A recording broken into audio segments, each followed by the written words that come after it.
Hey everybody, and welcome to week 2 of class. Hey, I hope you guys enjoyed the first week of material. Essentially, that content on the Civil War is intended to provide just some context to try and understand just this climatic moment that the United States sort of entered and exited as this course begins. And so I think it's important to have a sense of what that was. Now, of course, if you want to know more about the Civil War, you can obviously take the first half of this class, and I'll be happy to cover that with you in more detail. But with that stated, before I talk about what we're going to be doing this week, let me just make a couple of comments.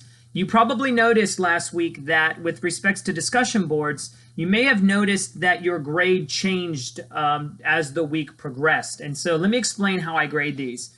Essentially, you have your main posts, which are due by Thursday, and you get up to 15 points for that post.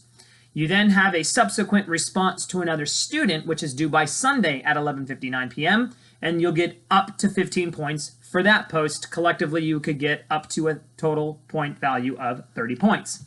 So the way that I grade these is I grade your first post, and I will award you a score. Maybe that score is 8 out of 15, 12 out of 15, whatever it is. But I will put that score into your grade. And so it's going to look at some point as if you've got a very low score, because it'll say something like 12 out of 30 or 15 out of 30 or 8 out of 30 or whatever it happens to be. That is not your final score, okay? The reason why I'm putting that in there is it's serving as a placeholder, and it helps me to know whose content I've read and whose content I haven't, okay? Essentially, what you need to understand is that if I give you like a 12 out of 30, really what I'm giving you is a 12 out of 15, and I've probably provided you with comments or suggestions, and what I want for you to do is to respond to those comments and suggestions by Sunday at 11:59 p.m. so that I can increase your score, at least that first half, up to 15 points. And then, of course, you get the second 15 points when you finally respond to another student. Now, there are directions for these discussion boards on Canvas on the homepage, okay? So hopefully that makes sense to you. Ultimately, don't freak out if you see a score that says something like 15 out of 30 or 12 out of 30.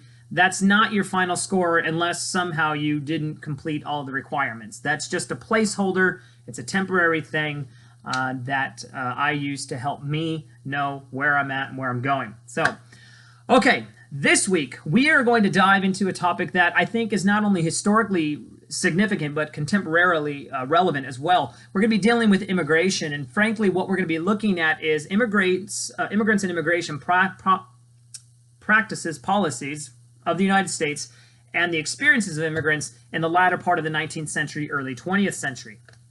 Some historians have monikered this period the process of new immigration, which is contrast to old immigrants. And in fact, we're going to talk about both of these. But the idea is that early on in the 19th century, in the early 1800s, you had a certain kind of immigrant who came to the United States. They generally were Western Europeans, Germans, English, and Irish. They tended to be more Protestant, except for the Irish. They happened to be Catholic. They tended to be more literate, English-speaking people who were white, okay?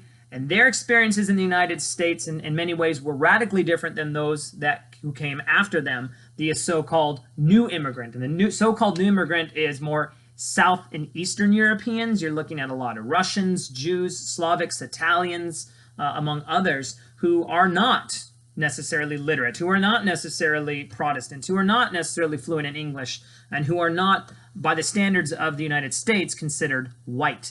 And as we will see in United States history, whiteness is rather an important concept. It's an important thing.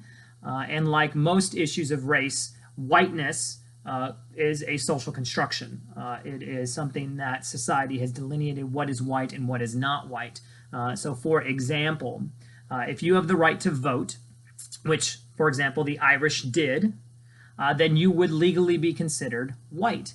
However, in a social context, the Irish were not always treated by mainstream white society as being white. So in a legal sense, they were white. In a social sense, they were not. The same can be said about Mexicans following the Mexican-American War. They were granted the right of citizenship, and so as such, they were regarded as white, because according to American legal system, only free white people, quote unquote, had the right to be citizens. And therefore, if you were a citizen, you were considered white by the law.